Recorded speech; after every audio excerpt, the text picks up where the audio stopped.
आपकी गलतियों को आप चिंता समझ रहे हैं। घर नहीं बना ये चिंता नहीं है, इसके लिए प्रयास करो, काम करो, ज्यादा काम करो, इनकम सोर्स बढ़ाओ और पैसे की बचत करो। क्यों? घर बन जाएगा। अब कुछ लोग कहते हैं कि महाराज जी हमारे बेटे की नौकरी नहीं लगी, इस बात की चिंता है। ये भी कोई चिंता है? नौकरी नहीं लगी तो चिंता, मतलब कुछ भी होगा चिंता होगी। नौकरी नहीं लगी ये चिंता नहीं है। क्या है ये? नौकरी नहीं लगी ये क्या है?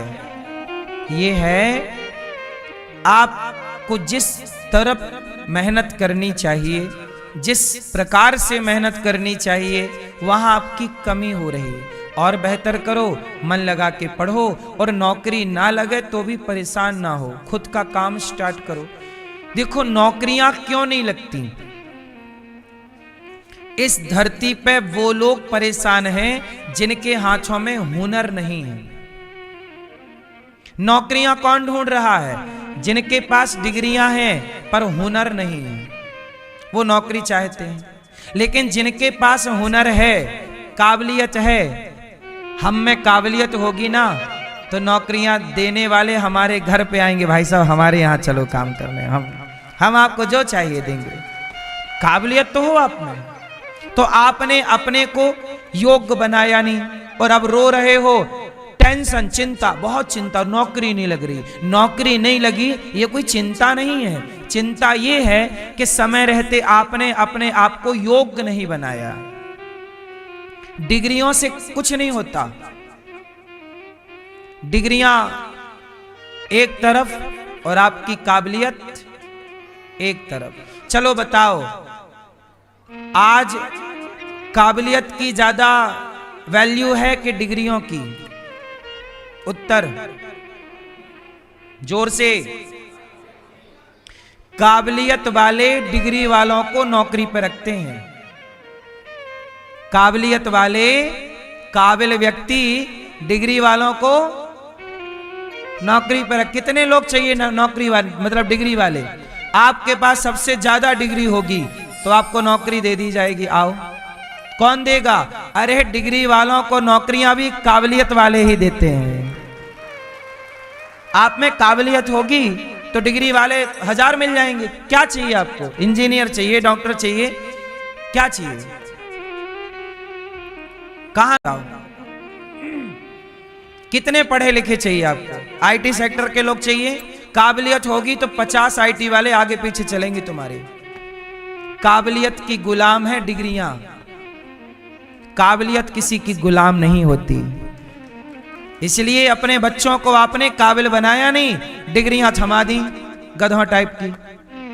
भार लेके चल रही हैं डिग्रियां। डिग्रियां मतलब बोझ। हम ये नहीं कहते पढ़ाओ मत, पर पढ़ाने के साथ साथ काबिलियत पर ध्यान दो।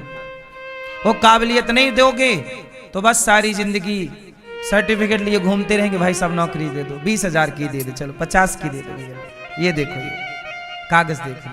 हम क्या करेंगे तुम्हारे कागजों का? आजकल बाजारों में कागजों पर नौकरियां कम मिलने लग गई हैं, काबिलियत पे काम हो रहा है। इसलिए चिंता केवल अज्ञान है, चिंता कुछ नहीं है। हमें कोई चिंता नहीं है। क्यों? हमें कोई चिंता नहीं है। क्यों? क्योंकि हम जानते हैं कि हमें एक दिन मर जाना है, तो मरने और जीने की चिंता है ही नहीं, क्योंकि पता है कि शरीर तो अल्प है, तो जीने मरने की चिंता नहीं। ज्ञान होने से बहुत सारी चीजें ठीक है, ज्ञान होने से बहुत सारी चीजें समाप्त हो जाती हैं। अज्ञान, अंधकार समाप्त होगा जब ज्ञान का दिया जलेगा। अब दिया है ही नहीं तो भटक रहे हैं आप लोग। काबिलियत, योग्यता, इसलिए बच्चों को एक क्लास कम पढ़ाना पर काबिल ज्यादा बनाना। क्या कहते हो? मेरी बात से सहमत हो कि नहीं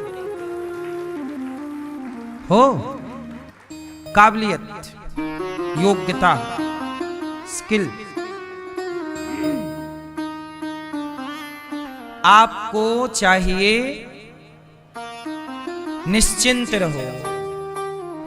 राम झरोखा बैठ के सबका मुजरा लें, जाकी जैसी चाकरी ताको तैसो दें। भगवान सबको देख रहे हैं, जिसकी जितनी मेहनत उसको उतने दाम, जितना आपका काम ईश्वर की ओर से उतना दाम।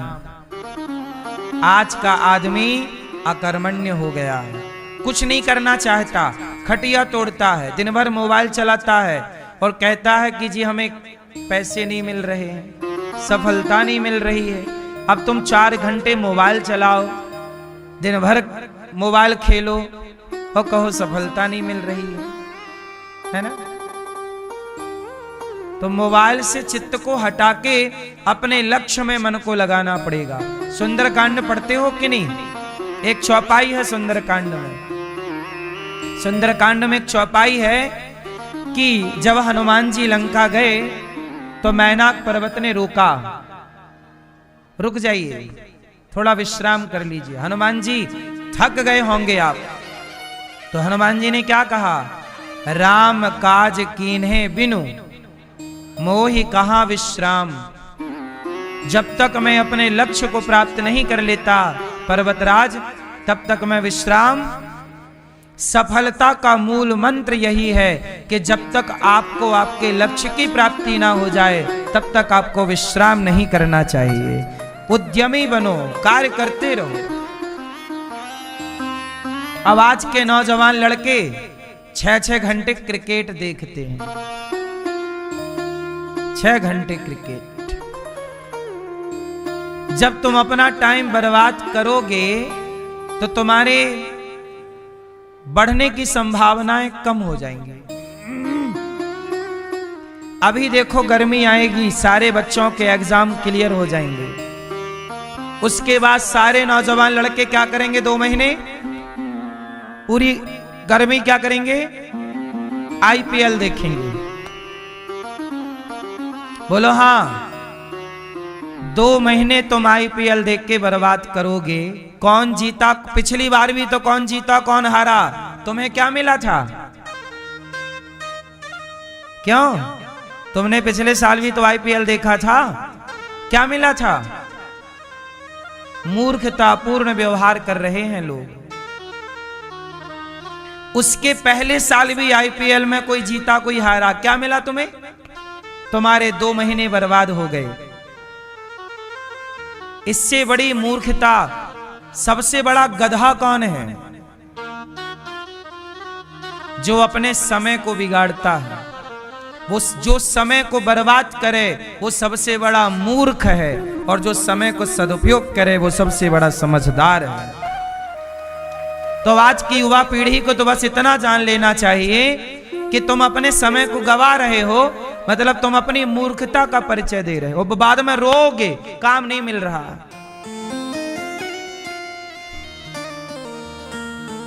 क्यों तुम टाइम वेस्ट करते हो? 2 महीने में जो तुम क्रिकेट देखने में, आईपीएल में टाइम बर्बाद करोगे, उस समय को कुछ अच्छा पढ़ के, कुछ अच्छा अपने लिए सोच के कुछ बिजनेस कर लो। 2 महीने तुम इतना बढ़िया काम कर लो कि 2 महीने कुछ कमा लो, कुछ अच्छा अपने लिए प्लान कर लो, कुछ बिजनेस का सोचो, कुछ व्यापार का सोचो, कुछ 2 महीने में सीख लो, नई चीज सीख लो, नई भाषा सीख लो, कुछ नया ज्ञान कर लो, नई चीज प्राप्त कर लो।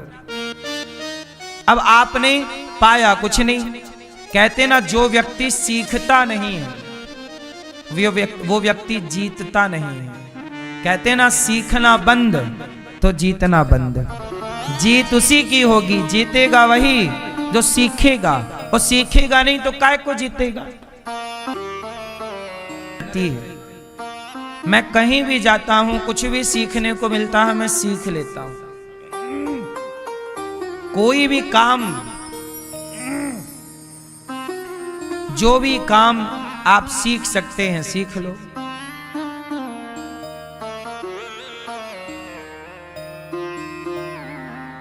लकड़ी पे काम होता है, बढ़ई काम करता है। आजकल बढ़ई का सारा काम मुसलमान सीख गए, तो बढ़ई बाजार से हट गए, मुसलमानों के हाथ में पूरी लकड़ी का कारोबार है।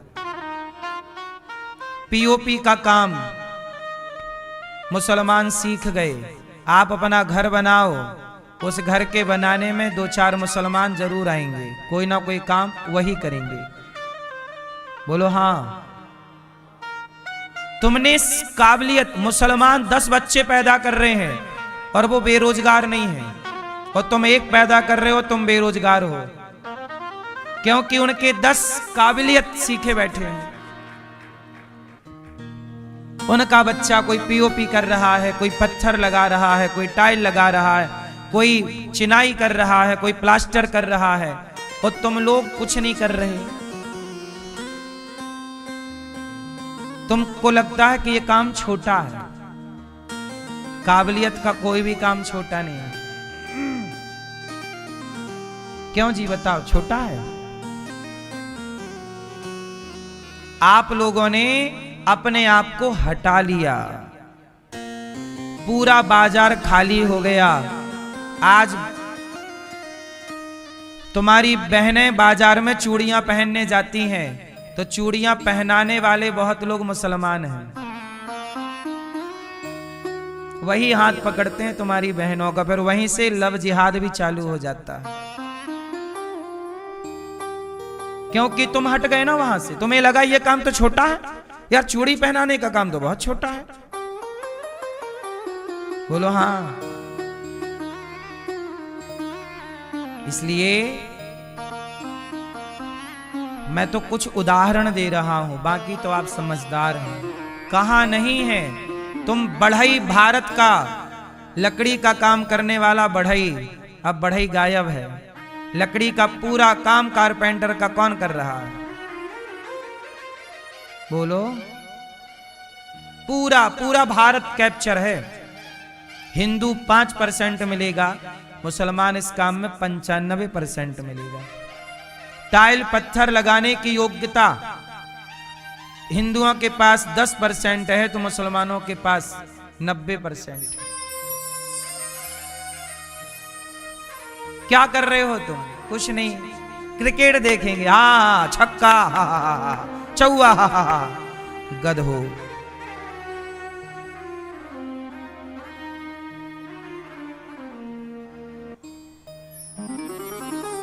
जो समय तुम्हें नियत में लगाना चाहिए, वो तुम 2-2 महीने बर्बाद कर रहे हो। इससे बड़ी मूर्खता क्या होगी? सनातन का सबसे बड़ा ह्रास क्यों हुआ? क्योंकि हिंदू अकर्मण्य होने लग गया। हिंदू को लग रहा है काम की क्या जरूरत है, 10-20 हजार की नौकरी कर लेंगे जी, बहुत है। अब तुम में क्या काबिलियत है, चलो बताओ। कुछ लोगों को छोड़ दिया जाए आप में से, तो बताओ आप में क्या काबिलियत है? कितने रुपए के आदमी हो आप? काबिलियत नहीं होगी तो 10,000 से ज्यादा में कोई ना पूछेगा आपको। जिसमें कुछ काबिलियत नहीं, उसके हाथ में झाड़ू दे दी जाएगी, झाड़ू लगाओ, 10,000 रुपए लो महीने का, या फिर डंडा लो, चौकीदारी करो, 10,000 रुपए। 8,000 10,000 रुपए बाजार में मिल रहा इस काम का। काबिलियत होगी तो 50,000 मिलेगा, और काबिलियत होगी 1 लाख मिलेगा, वरना आपके 8,000 रुपया कहीं नहीं गए, कहीं भी चौकीदारी कर लो। बोलो हाँ। 8,000 तो आपके पक्के हैं, बस। सही है कि नहीं? कहीं भी झाड़ू पोंछा का काम शुरू कर दो, 8,000 चित्त हैं।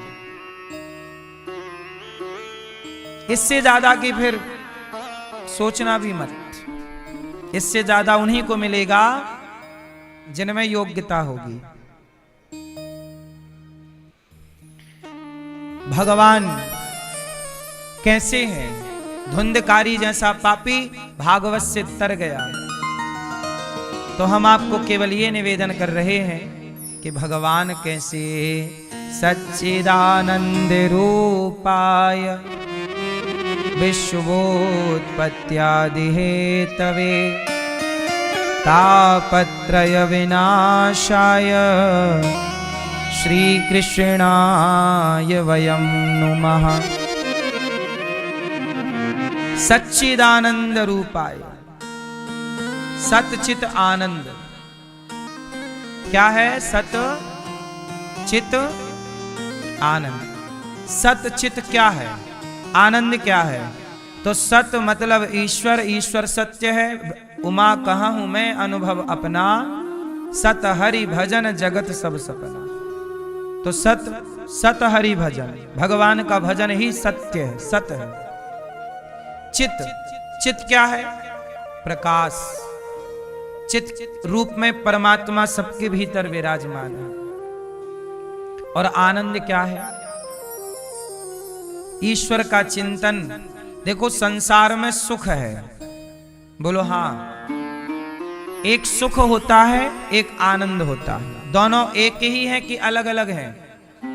क्या अंतर है? सुख में आनंद में क्या अंतर है? आप बताओ।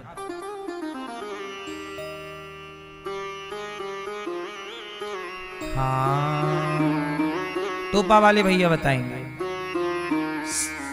आनंद में और सुख में क्या अंतर है? दोनों एक हैं क्या? क्या अलग अलग है?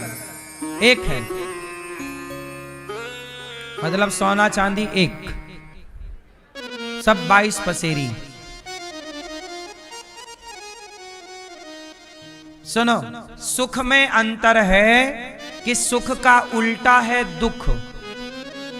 सुख का उल्टा, सुखी आदमी के जीवन में दुख जरूर आएगा, क्योंकि सुख का दूसरा पहलू दुख है। बोलो हाँ। दिन का दूसरा पहलू, लाभ का दूसरा पहलू उल्टा है। उल्टा सीधा, ठीक है। अब ध्यान से सुनो कि सुख जो है, आज जितने सुखी हैं आपको दुख भी होना पड़ेगा, दुखी होना पड़ेगा, प्रकृति का नियम है। सर्दी है तो गर्मी भी होगी जरूर, बोलो हाँ। तो सुख का उल्टा दुख है। आज सुखी हो तो कल दुख भी मिलेगा। अच्छा, दुख कहां से मिलता है? जहां से सुख मिलता है। अच्छा बताओ, सच बताओ, दुख कहां से मिलता है? बोलो, कहां से? बेटा हुआ, बड़ा सुख मिला। मेरा बेटा हुआ, बेटा बेटा बेटा बेटा बेटा। बेटा से सुख मिलता है, लेकिन वही बेटा जब जवान होके आंखें दिखाता है तो वहीं से दुख मिलता है। जहां से सुख मिला है वहां से ही, वहीं से ही दुख मिलेगा। बेटा अच्छा है अभी, और बाद में जब लुगाई आएगी और पत्नी को लेके भाग जाएगा तब रोगी, चला गया नहीं, बेटा सुनता नहीं है, बात नहीं करता।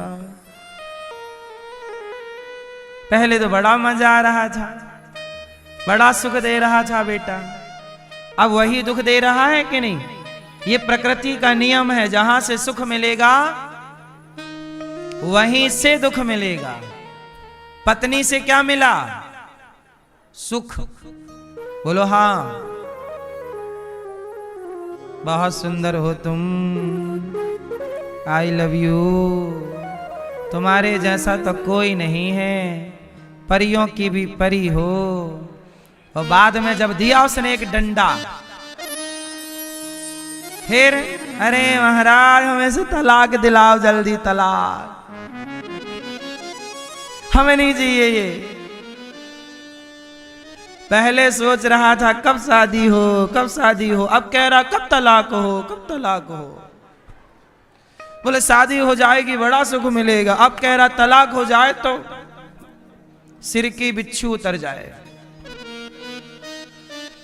बोलो हाँ। तो जहां से सुख मिला, सुख मिला, कैसी है बहू? बहू तो चंद्रमुखी है।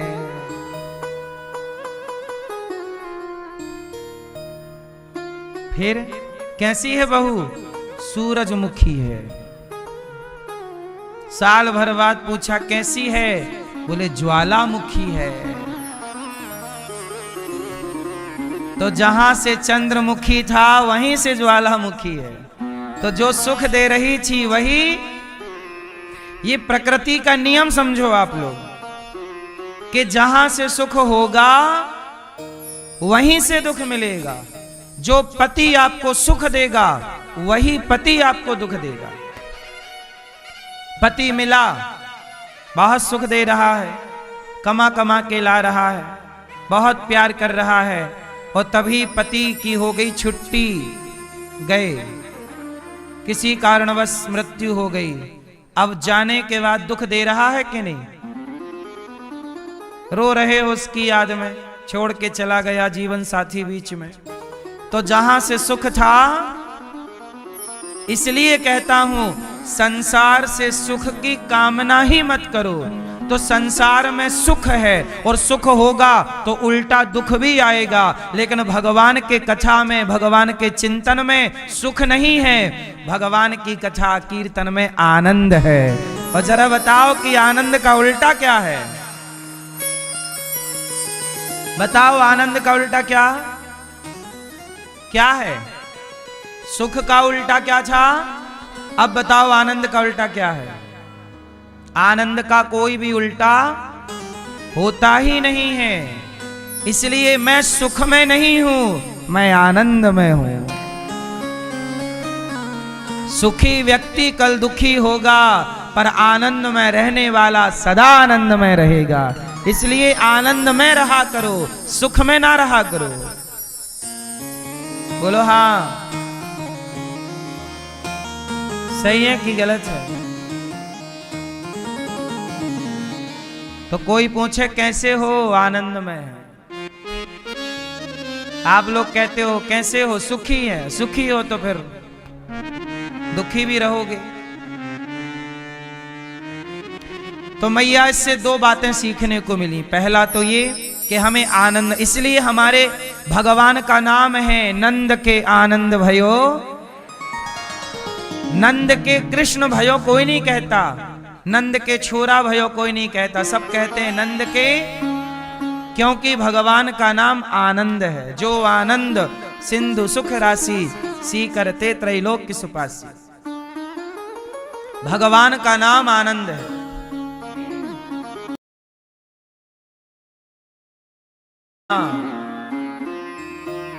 तो भगवान के भजन में आनंद है। इसलिए कीर्तन में क्या है, कथा में क्या है, धाम में क्या है, संतों में क्या है?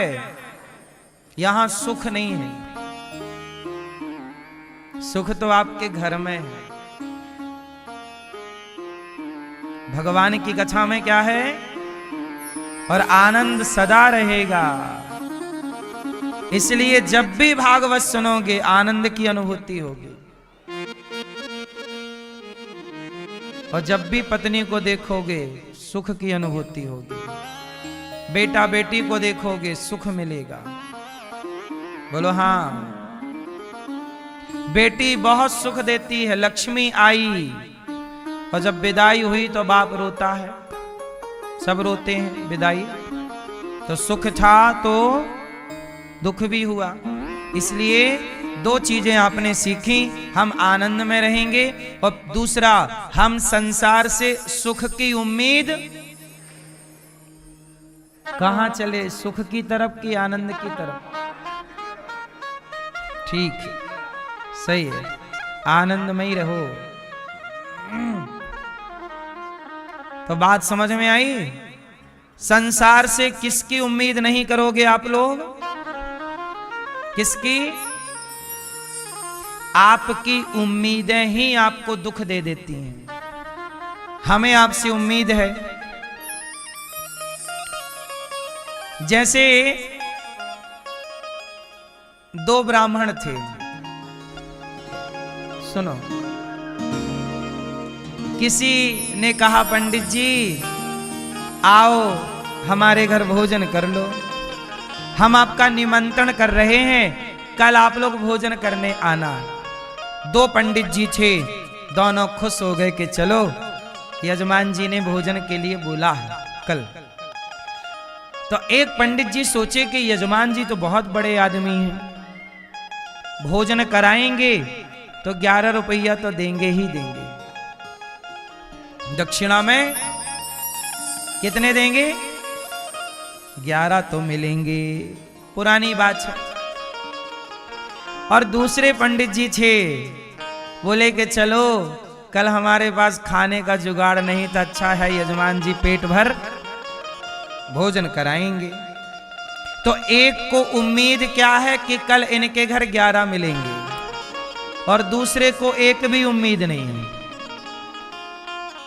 उन्हें तो बस ये है कि भाई अपना पेट भरेगा बस।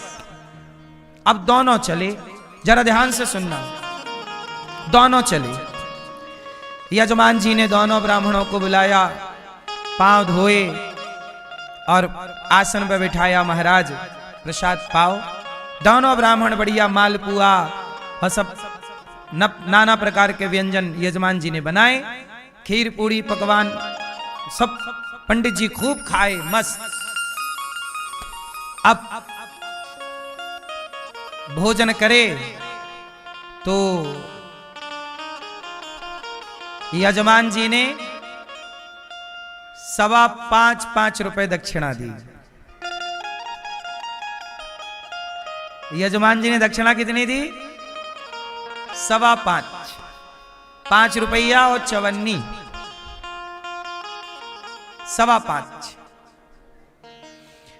अब एक पंडित जी तो बहुत खुश हो गए, यार तो हम तो इतना सोचे भी नहीं थे कि 5 रुपए मिल जाएगा।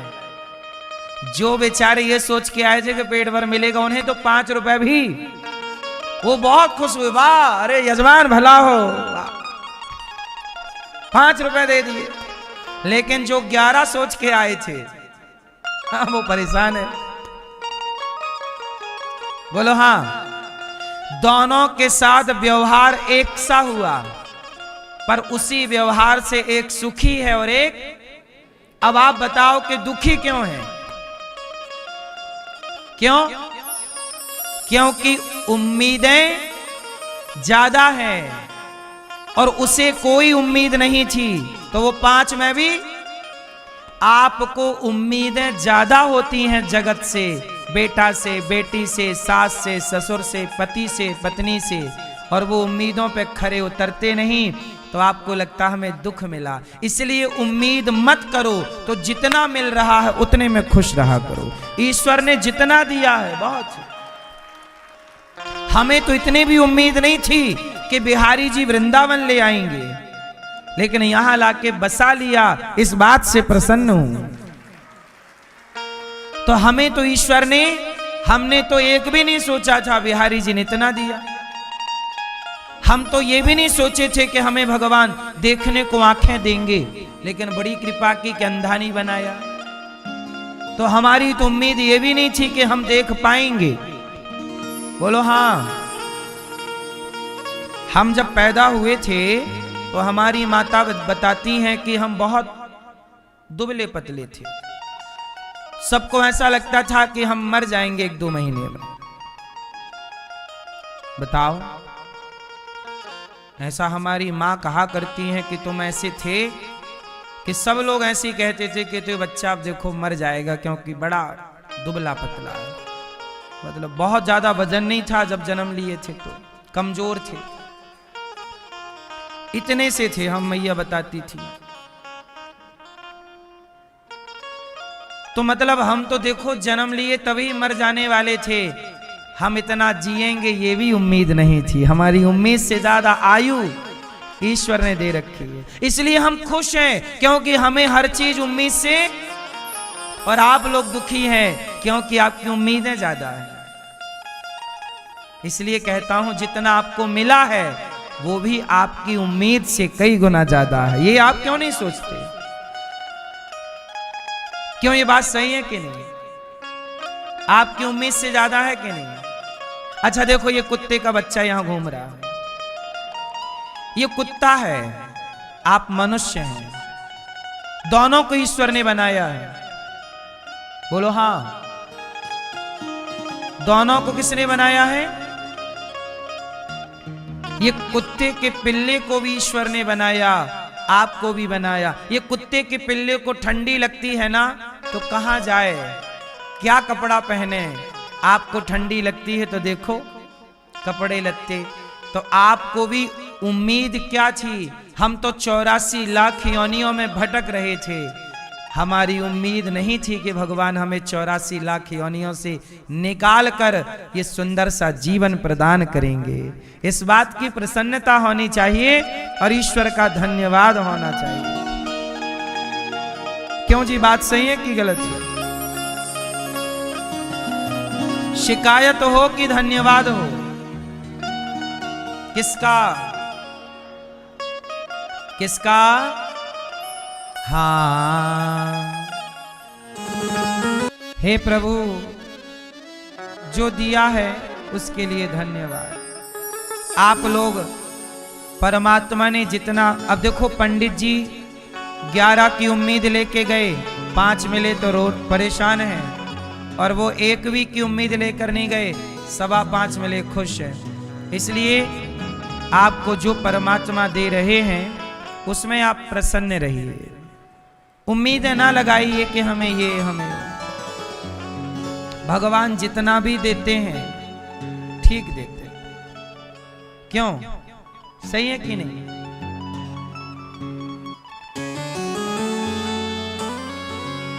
भगवान सच्चिदानंद स्वरूप हैं, विश्व की उत्पत्ति पारण संहार करते हैं, सारे दुखों का नाश करते हैं। ऐसे भगवान कृष्ण को हम नमस्कार करते हैं, राधा सहित श्री कृष्ण।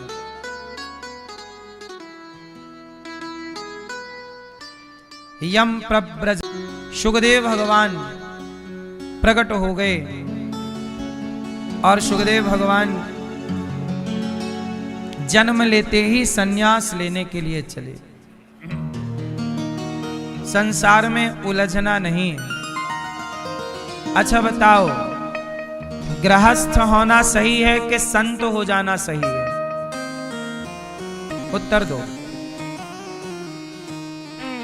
मैया, ओ मेरी माँ पीली मैया, कहाँ चली मेरी माँ? सुनो मैया, बैठ जाओ मोबाइल वाली मैया। बताओ, गृहस्थ आश्रम अच्छा है कि संत हो जाना अच्छा है? कौन बढ़िया है? जोर से कौन? क्या होना अच्छा है? क्या? जोर से। मैया क्या बोलती तू?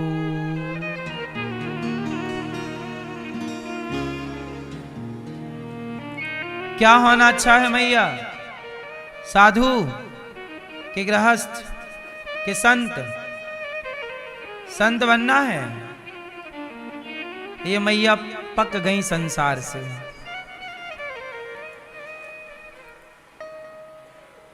संत क्या है? आप लोग गृहस्थ में रहकर भी यदि भगवान से जुड़े हैं और धर्म से चल रहे हैं तो आप गृहस्थ संत ही तो हैं। गृहस्थ संत भी तो होता है, स्त्री भी संत होती है। गृहस्थ एक नारी जो अपने धर्म का पालन कर रही हो वो संत ही है। एक पुरुष जो गृहस्थ में रह के भी धर्म का पालन कर रहा हो संत ही है। आप लोगों को लगता है संत का मतलब है सब कुछ छोड़ देना। सब कुछ छोड़ देना संत नहीं है। सब कुछ क्या होता है? क्या पत्नी परिवार छोड़ देना संत है? ना। जिसने पराई स्त्री को देखना छोड़ दिया हो गलत नजर से, जिसने पराये पुरुष को देखना छोड़ दिया हो गलत नजर से, जो पराये धन को देखना छोड़ दे, जो किसी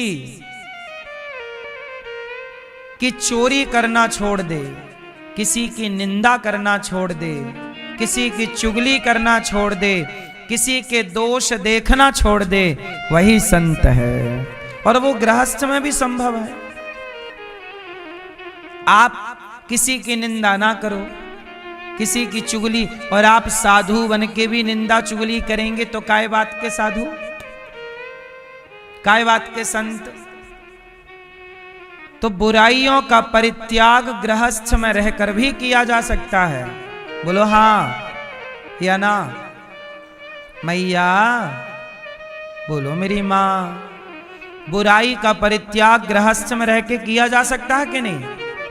जोर से, पीछे वाली मैया, चश्मा वाली मैया, हाँ या ना कहो मैया। निंदा चुगली तो आप अभी भी छोड़ ही सकती हो, फिर हो गई संत और क्या।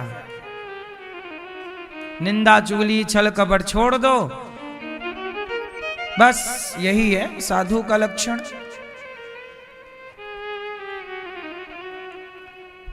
दूसरे का धन, दूसरे की स्त्री, दूसरे का पुरुष ना देखो। सुखदेव भगवान प्रकट हुए और सब छोड़कर चल पड़े। बोले फंसेंगे नहीं, संसार में आप फंसते हैं। अच्छा, गृहस्थ में रहना बुरा नहीं है, पर गृहस्थ में रहते हो। अभिमन्यु चक्रव्यूह में जाना तो जानते थे, पर वापस आना नहीं जानते। ये गृहस्थी चक्रव्यूह है, इसमें जाना भी जरूरी है और आना भी। तो गृहस्थी के चक्रव्यूह में फंसो, पर जैसे फंसे हो वैसे आसानी से निकल भी जाओ, तब तो गृहस्थी सही है। और आपने केवल अभिमन्यु की तरफ फंसना सीखा है तो फिर मृत्यु तो होगी, बेमौत मारे जाओगे। अब आजकल के गृहस्थी लोग ऐसे ही हैं, अभिमन्यु टाइप के। जाना तो सीखे हैं, आना नहीं सीखा। गृहस्थी में गए, अच्छा प्रकृति का हिसाब देखना। चलो मैं आपको गृहस्थी में जाना और वापस आना सिखाता हूं। सिखाऊं? क्या सिस्टम है? पहले ईश्वर की व्यवस्था देखना, फिर आप अपनी अपनी व्यवस्था देखना। सुनो, जब आपका जन्म हुआ तब आप दुकेले थे कि अकेले थे? क्यों मैया? जब आप लोगों का जन्म हुआ तब आप अकेले थे कि 2-3 लोग साथ में थे? बोलो अकेले। अब सुनो, देखो आपकी यात्रा स्टार्ट हो गई। अब आपकी यात्रा में क्या क्या पड़ाव होते हैं वो सब सुनो ध्यान से। जब आपका जन्म हुआ आप अकेले आ गए, यहां आए तो यहां आपको एक मां मिली। बोलो हाँ। एक पिता मिले। बोलो हाँ। यहां आए, माता मिली, पिता मिले, भाई मिला और बहन मिली। फिर एक सुंदर सी पत्नी या पति, हम सफर, जीवन संगनी, जीवन साथी मिला। यही मिले। क्या आप लाए थे अपनी पत्नी को? सब यही ना मिले। और सुनो, यही मिले। जब आप पैदा हुए तो एक थे। बोलो हाँ। फिर आपकी मां मिली तो 2 हो गए, पिता मिले 3 हो गए, पत्नी मिली 4 हो गए। लेकिन कुछ दिन बाद आपकी मां चल बसी, फिर 3 रह गए। कुछ समय बाद पिता चल बसे, फिर आप 2 रह गए। फिर पति पत्नी से आपके 2 बच्चे हुए, मतलब आपसे एक बेटा एक बेटी या 2 बेटे। फिर आप हो गए 2 से 4। बोलो हाँ जोर से। 4 हुए, आपकी पत्नी, आप 2 और आपके बच्चे 2, 4। 2 बच्चे और होंगे तो 6 हो गए आप। फिर 4 हुए आप। फिर क्या हुआ? बेटी का ब्याह हो गया, बेटी का, तो बेटी चली गई, आप फिर 3 रह गए, आप, आपकी पत्नी और आपका बेटा। फिर बेटे का ब्याह हुआ तो फिर 4 हो गए। बोलो हाँ। बहू भी आ गई, लेकिन बहू आई तो बहू बोली कि मुझे ये बुढ़िया पसंद नहीं है, चलो अपन चलते हैं। तो बहू आपके बेटे को लेके फरार हो गई, आप फिर रह गए 2। बोलो हाँ। और 2 में तब तक आप लोगों का एक का टाइम आया तो 1 हो गए टें। तो फिर हंस खिलाई, फिर बचा और आए कितने थे? एक ही आए थे और एक ही रह जाता है आदमी आखिरी जाते जाते। देख लो ध्यान से, यही सच्चाई है। तो जैसे आप एक थे, जब आप एक थे तब कोई नहीं था, ऐसे आखिरी में जब एक बचे हो तो एक भगवान से संबंध जोड़ लो, आपका कल्याण हो जाएगा। यही निकलना है। गए हो, सारी जिम्मेदारी पूरी हो गई, अब एक परमात्मा, तुम भी एक, भगवान भी एक और एक हो जाओ 11। बोलो हाँ कि ना? तो आप भी भगवान से, अब आप क्या होता, जब आपके अपने आप को इतना प्यार नहीं करते, आप ही झूठा प्यार करती रहती हो। मेरा पोता, पोता तो आपको लात मारता है और तुम घुसी रहती हो, पोता पोता पोता। थोड़ा बड़ा होने दो पोते को, उसको भी प्यार व्यार होगा, शादी वादी करेगा, तुम्हें पानी देता है क्या? दे बेटा बोता पानी अच्छा है, लेकिन फिर भी किसी से लगाव ना रखिएगा। हम आपसे बहुत प्यार करें तो भी हमें क्या मिलना है? आप अपने बेटे से, पोता से बहुत प्यार करो, क्या मिलेगा? लेकिन मीराबाई ने भगवान से प्यार किया तो भगवान के प्रेम ने मीरा को जो दिया वो बेटा बेटी पोता पोती का प्यार ना दे पाता। आप ही निर्णय लो कि किससे प्यार करना सही है, किससे आपकी गति होनी है। इसलिए अपना कल्याण समझो ना। हित अनहित पशु पक्षी जाने, पशु पक्षी भी अपना भला बुरा समझता है, पर आप लोग अपना भला बुरा नहीं समझते। बेटा अच्छा हो आपका, भगवान करे पोता अच्छा हो, फिर भी अच्छा हो तो भी चित्त भगवान में ही लगाओ। सुखदेव जी बोले मैं नहीं पड़ता जंजाल में, चल पड़े। पिताजी रो रहे, पुत्रेति तन्मय तया तरवो विने दुस्तम सर्वभूत हृदय मुनि मानतोष्मि। हे बेटा पुत्र रुक जाओ, रुक जाओ। सुखदेव जी नहीं रुके, चले। वही सुखदेव जी भागवत पढ़े और राजा परीक्षित जी को भागवत सुनाई। 88,000 संत बैठे हैं।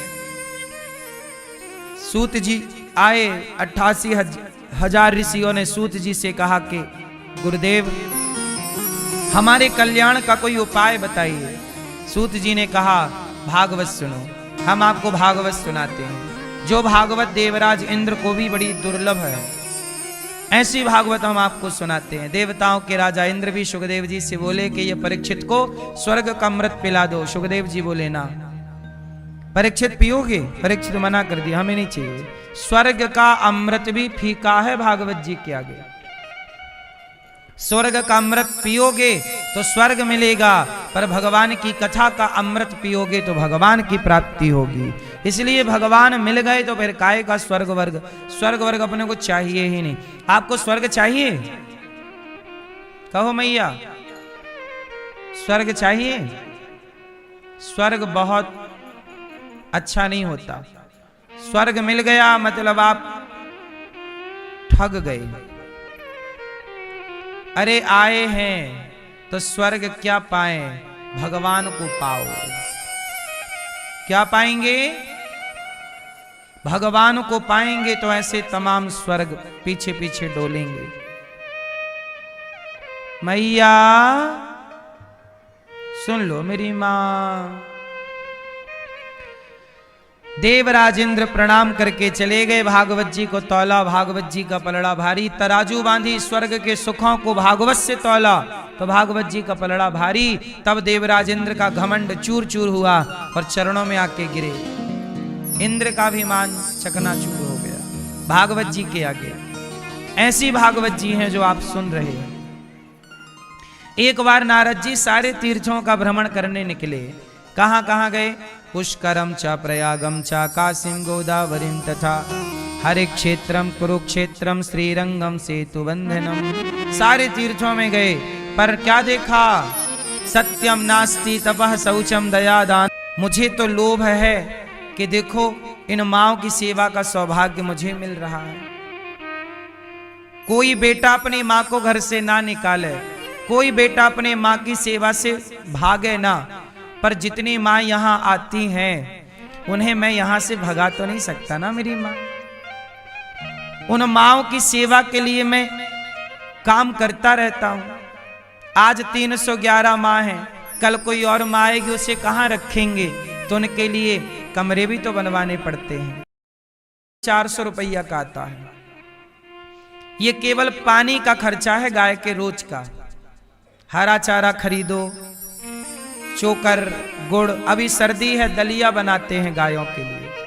ये सब गायों के खर्चे हैं रोज के। आप सहयोग करो या ना करो, केवल गायों का ही खर्चा लगभग 40 से 50 हजार रुपए रोज का खर्चा है, लगभग। इतनी सारी गाय हैं, गायों के कर्मचारी हैं, गोबर उठाने वाले, सानी बनाने वाला। भूसा खरीदो, आज बाजार में भूसा 20 रुपए 22 रुपए किलो मिल रहा है, बल्कि और ज्यादा। 20 रुपए 22 रुपए 1 किलो भूसा, और गाय को रोज लगभग 4 किलो भूसा चाहिए पर डे एक गाय को। और फिर हरा चारा अलग खरीदना पड़ता है, उसमें चोकर अलग, खल अलग, दाना अलग, ये सब सेवाएं हैं। पानी, हर चीज का खर्चा है। इसलिए कहता हूं कि गौ सेवा जरूर किया करो। घर पे नहीं रख सकते आप गाय, गौशालाओं में भी गाय रखना बड़ा कठिन है। सरल होता तो सबना गौशाला बना लेते। आप सब सहयोग नहीं करेंगे तो गायों का गौशालाओं में रहना भी संभव नहीं है, क्योंकि कुछ ना हो गाय के पास पर भूसा तो हो। इसलिए आप लोग एक ट्रॉली भूसा ही दे सकते हैं। तो आप लोगों के सहयोग से अब हम लोगों को देखो, अभी जैसे ही गेहूं का सीजन आएगा हम लोग किसानों के हाथ जोड़ने शुरू कर देंगे, भैया अपना भूसा हमें दे दो। जलाओ मत, खेत में आग लगा देते हैं ना किसान। आजकल हार्वेस्टर से कट जाता है, और हार्वेस्टर से गेहूं कटा तो जो उसकी बाली थी उसका तो गेहूं निकल आया, लेकिन जो डंठल लंबा वाला होता है, पराली जिसको आप बोलते हैं, उस पे किसान लोग आग लगा देते हैं, और वो आग लग गई मतलब गाय का भोजन गया। तो हम लोग कहते हैं कि भाई इसका भूसा बनवाओ, पैसे ले लो। तो किसानों को पैसे देके हम लोग भूसा खरीदते हैं। तो भूसा बहुत कम मिलता है। तो आप लोगों से यही प्रार्थना, एक एक ट्रॉली, आधा ट्रॉली, जो आपकी भावना बने, गौ माता के लिए भूसे का सहयोग। तो जीवन में दान जरूर करना चाहिए, चाहे थोड़ा ही सही। तो हम आपको ये बात केवल इसलिए बता रहे थे कि लोभ करना अच्छा है, लोभ अच्छी चीजों का हो। मुझे लोभ है कि गायों का हॉस्पिटल भी बनाऊं, तो गायों को इलाज जितना हो सके दे सके। क्यों?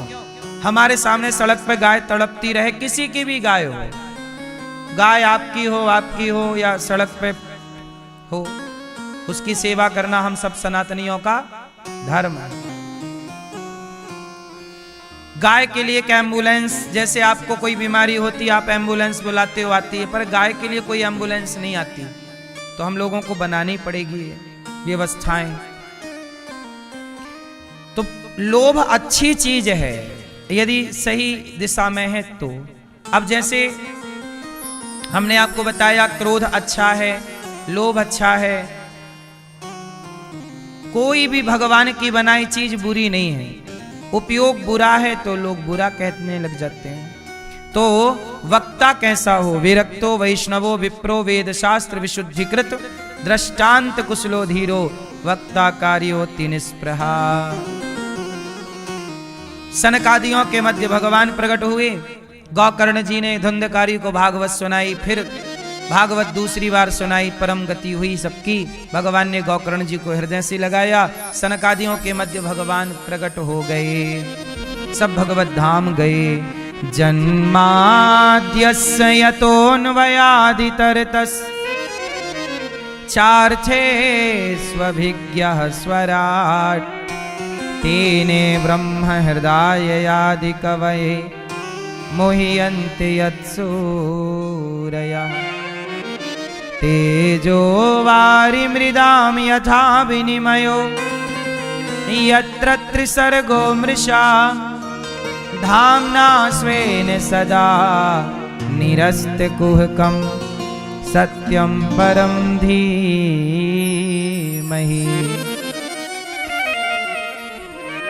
जन्म आदि यस्य जन्माद्यस्य, जिस परमात्मा के द्वारा सृष्टि उत्पन्न होती है। हम जन्मा हैं, जन्माद्यस्य, हम जन्मा हैं और भगवान अजन्मा है। तो हम जन्मे हैं तो हम मरते हैं, भगवान अजन्मे हैं तो वो नहीं मरते। तो हम कैसे हैं? जन्मे हैं। बोलो हाँ। अच्छा एक बात बताओ, मनुष्य का धर्म क्या है? टोपा वाले भैया बताएंगे। मनुष्य का धर्म क्या है? जोर से क्या करना? ठीक है। पीछे वाली मैया, धर्म क्या है आपका? हैं? सेवा। भैया बताएंगे हमारे चश्मा वाले, क्या धर्म है मनुष्य का? है? मानवता। क्या होती है ये मानवता? बकरा काटना, मछली मारना नहीं। मैया, धर्म किसे कहते हैं? मनुष्य का धर्म क्या है? आप मनुष्य हैं, आपका धर्म क्या है? 84 लाख योनियों में भगवान ने आपको श्रेष्ठ मनुष्य का शरीर दिया है। आपका धर्म क्या है? हर जीव के प्रति दया रखना, सबकी सेवा करना, सबको पानी, सबको भोजन देना, यही आपका धर्म है। पर हित सरिस धर्म नहीं भाई, पर पीड़ा सम नहीं अधमाई। किसी का दिल दुखाना अधर्म है और किसी को प्रसन्न करना, जोर से, धर्म है। इसलिए मेरी माँ, सबका भला करो, भला की जय भला होगा, बुरा की जय बुरा होगा। भला की जय भला होगा, बुरा की जय बुरा होगा। वही लिख लिख कर क्या होगा, यहीं सबको झुकाना है। भला की जय भला होगा, बुरा की जय बुरा होगा। भला करने से भला होगा, बुरा करने से।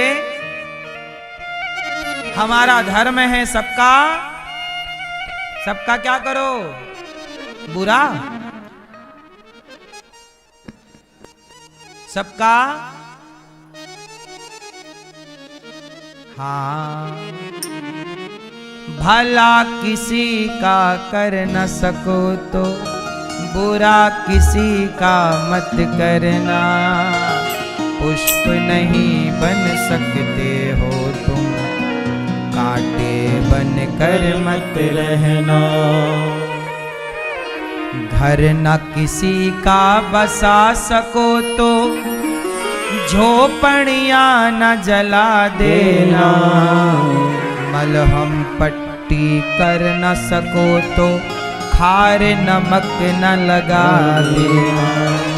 दीपक बन कर जल न सको तो, दीपक बन कर जल न सको तो अंधियारा भी मत करना। पुष्प नहीं बन सकते हो तो कांटे बन कर मत।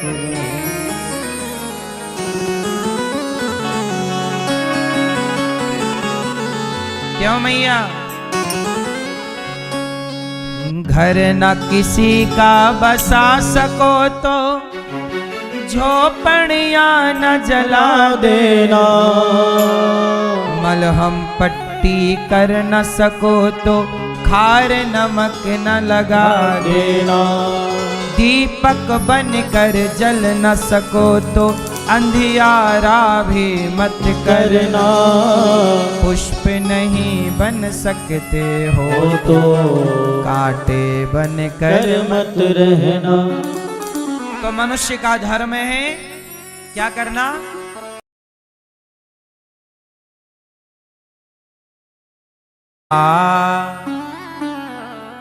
सबका भला, सर्वे भवन्तु सुखिनः सर्वे सन्तु निराम, सब सुखी रहे। मैं ऐसा कोई काम ना करूं कि आपको दुख मिले, मैं ऐसे काम करूं कि आपको सुख मिले। इसलिए दास अनिरुद्ध कथा भी सुनाता है और आपको बीच बीच में हंसाता है कि हंसाऊं, आपको खुशी मिले, यही धर्म है। रुलाऊं ये धर्म, इसलिए हम हंसते और हंसाते रहते हैं।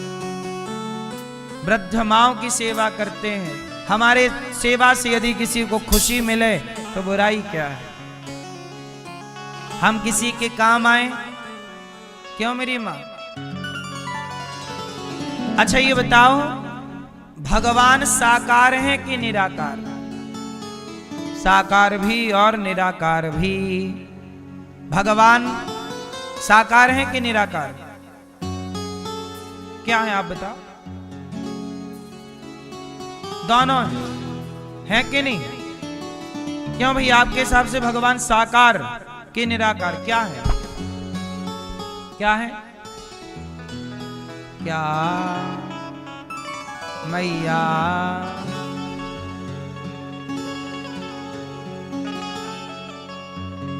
बोलो मेरी मां।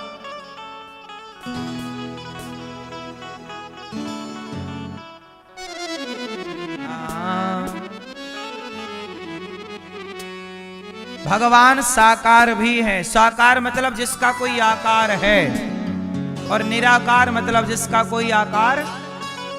तो भगवान का आकार है राम, कृष्ण, नरसिंह, और भगवान का कोई आकार नहीं है, ब्रह्म, परमात्मा। तो वो निराकार भी जब चाहें तो उनका कोई आकार ना हो, और जब चाहें तो वो अपना एक आकार ले सकते हैं। तो भगवान दोनों सामर्थ्य रखते हैं, चाहे निराकार की उपासना चाहे साकार की। सगुण ही अगुण ही नहीं कछु भेदा, कोई भेद नहीं है। अच्छा ये बताओ, भगवान के अवतार कितने हैं? कितने? 49। कितने भैया? सुन रहा है न तू,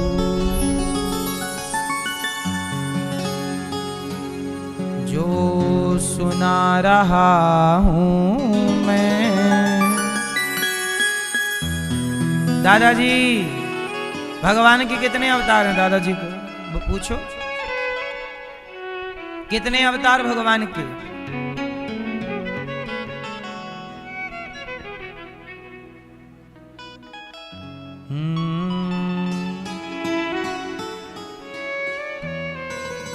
तेरा मुस्कुराना भला कैसे भूलें,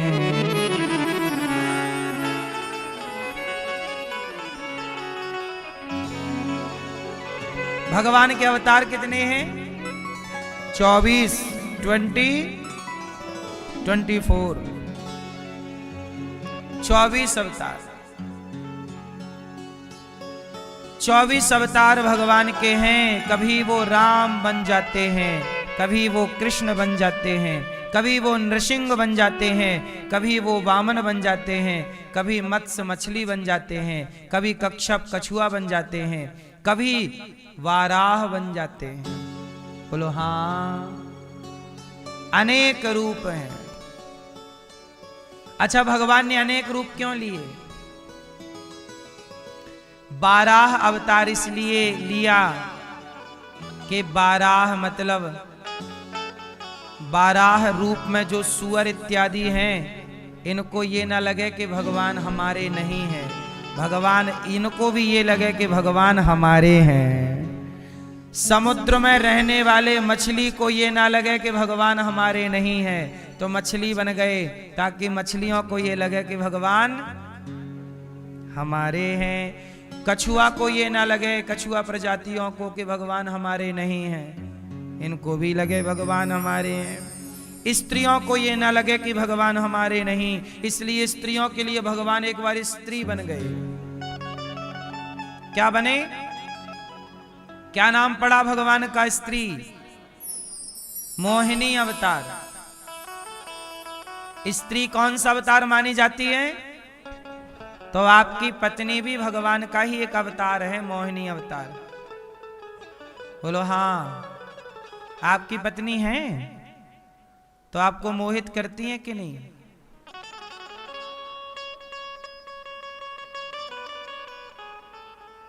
तो मोहित करती है पत्नी, तो मोहिनी का अंश है।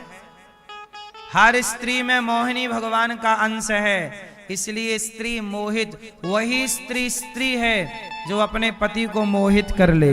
आप ना मोहित करोगी तो पड़ोसन मोहित कर लेगी, हैं? इसलिए मैया अपने अपने वाले को मोहित किए रहना, वरना पड़ोसी बैठी है बिल्कुल ताक में, सामने वाली खिड़की में एक सूर्य का टुकड़ा रहता है।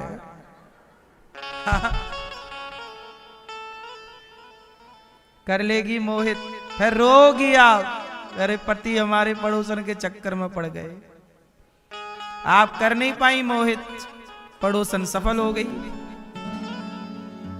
बोलो हाँ। तो स्त्री के अंदर कौन सा गुण है? मोहिनी भगवान का अंश है, इसलिए स्त्री के अंदर मोहित करने की क्षमता है। स्त्री केवल पुरुषों को देख के ऐसे बस कर दे, ही बस। कुछ पुरुष तो इतने ही में पागल, इतने में फिर उनकी पढ़ाई लिखाई मन नहीं लग रहा है कि हमें देख के हंसी काहे। सही है कि नहीं? पुरुषों के अंदर कंट्रोलिंग पावर नहीं है, किसी को भी देख के पीछे भाग जाते हैं। अरे आपकी जीत तो तब है जब सुंदर से सुंदर स्त्री भी आपके अगल बगल हो, वो आपको देख रही हो, लेकिन आप अपने लक्ष्य से ना भटकें, आप किसी और देखने की जरूरत ना करें। ये आपकी जीत है। पीछे पीछे भाग गए तो आप कहां जीते, आप तो हार गए। बोलो हाँ। लेकिन पुरुष कभी स्त्री से जीत नहीं सकता। स्त्री और पुरुष की लड़ाई हो तो कौन जीते बताओ? सदा से स्त्री ही बड़े बड़े साधु संतों को हरा दिया, स्त्रियों ने नहीं हरा दिया। बोलो हाँ। फिर सबसे ताकतवर इस धरती पर यदि कोई है तो स्त्री है। बोलो हाँ। रावण को देवता नहीं हरा सकते थे, एक स्त्री के चक्कर में सर्वनाश हो गया। बताओ ताकत रावण की ज्यादा है कि सीता मैया की? फिर इसलिए हमारे यहां नारी को शक्ति कहा गया है। क्या बोला गया है? शक्ति। शक्ति की उपासना होती है। नारी ही शक्तिशाली है जो पुरुष से जीत जाती है, पुरुष हार जाता है।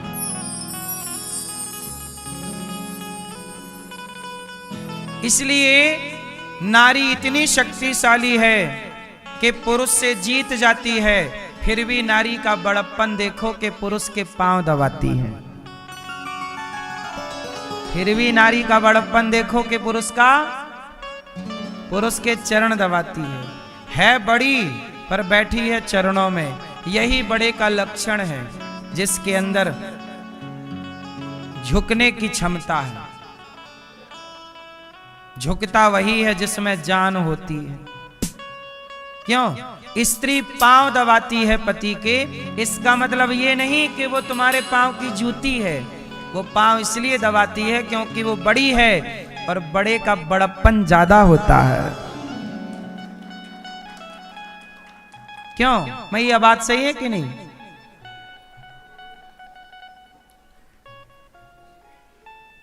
सच बताओ मैया, आपके पति आपसे जीत जाते हैं कि हार जाते हैं? हैं? मैया आपकी लड़ाई होती है पति से? नहीं। पति कहाँ है? कहाँ? ये तो बेचारे पहले ही हारे हैं, ये क्या जीतेंगे आपसे?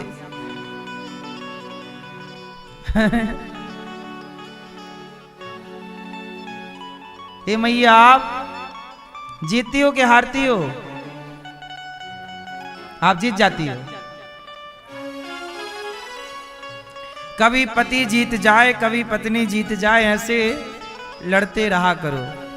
एक जीतता रहे, एक हारता रहे, कभी अदल बदल के, है ना। सदा जीतने जीतने का ना रखो, कभी हार जाओ कभी जीत जाओ, कभी हार जाओ कभी।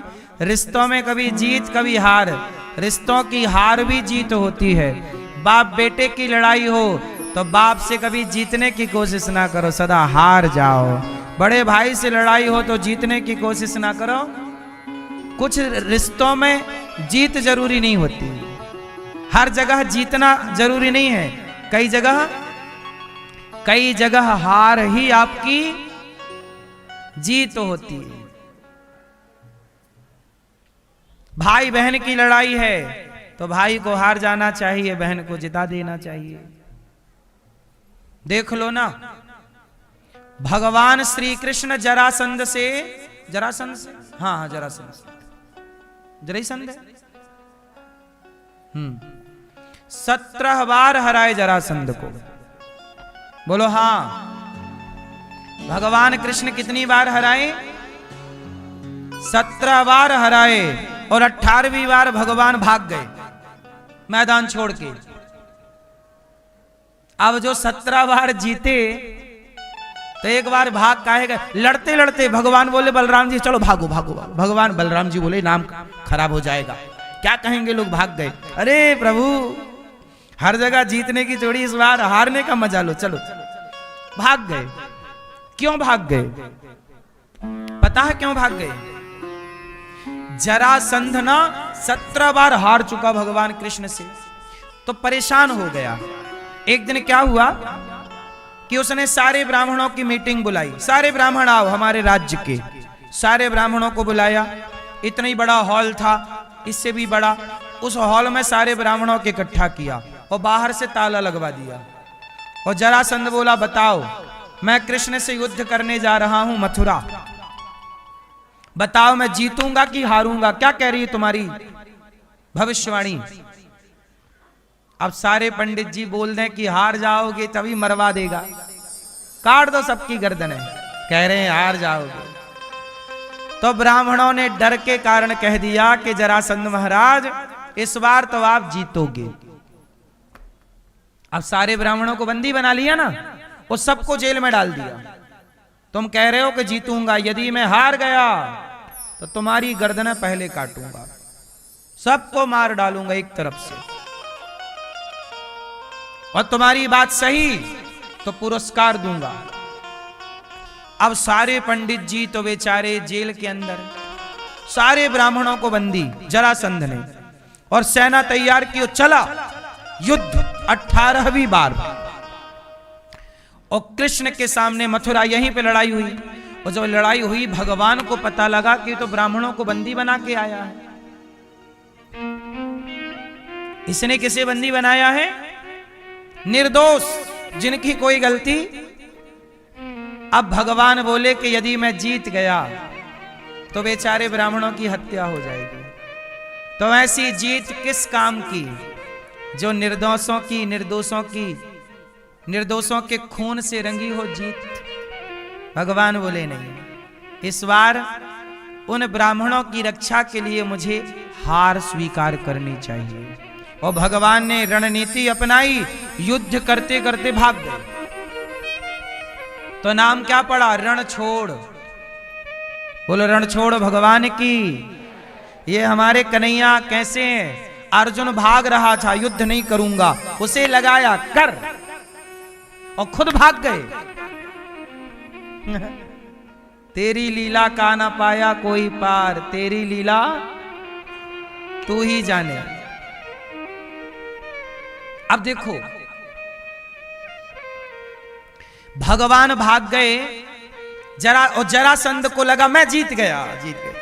गया घर, सारे पंडित जियों को खोला, पांव धोया, सम्मान के साथ सोना चांदी दान किया। पंडित जियों ने जेल में घुसे घुसे भगवान से प्रार्थना की, हे भगवान इस बार जीत जाना, इस बार हार जाना, हार जाओ आप। पंडित जियों की प्रार्थना भगवान ने सुनी, हार गए। तो भगवान कई बार, देखो लीला है, कई बार भगवान जीते, कई बार हारे। एक बार हारे तो अब लोग, आपको ये वाली कथा नहीं पता होगी तो आप क्या कहोगे, अरे ये तो मैदान छोड़ के भाग गया। हमारे प्रभु जो करते हैं उसके पीछे कोई ना कोई कारण जरूर होता है। अब वो कारण पता ना होने से लोग कुछ भी बोलते रहते हैं। तो भगवान ये समझाना चाहते हैं कि हर लड़ाई जीतने की नहीं, कई बार अपनों की लड़ाई हारने की भी होती है। हार जाओ, जरूरी नहीं है कि हम हर लड़ाई जीतें। पति पत्नी की लड़ाई हुई, यदि एक हार मान लेता तो तलाक क्यों होता। आज एटीट्यूड इस तरह का है कि लोग टूट जा रहे हैं पर झुक नहीं रहे, टूट रहे हैं परंतु झुकेगा नहीं साला।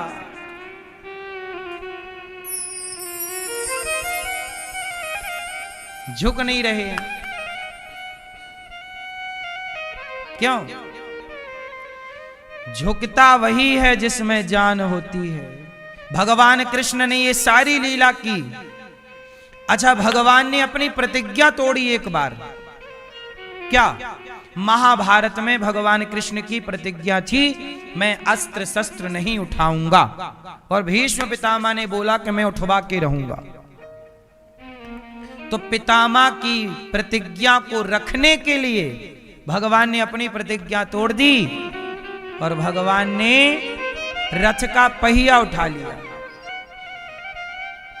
रथ का पहिया उठा के दौड़े। बोलो हाँ।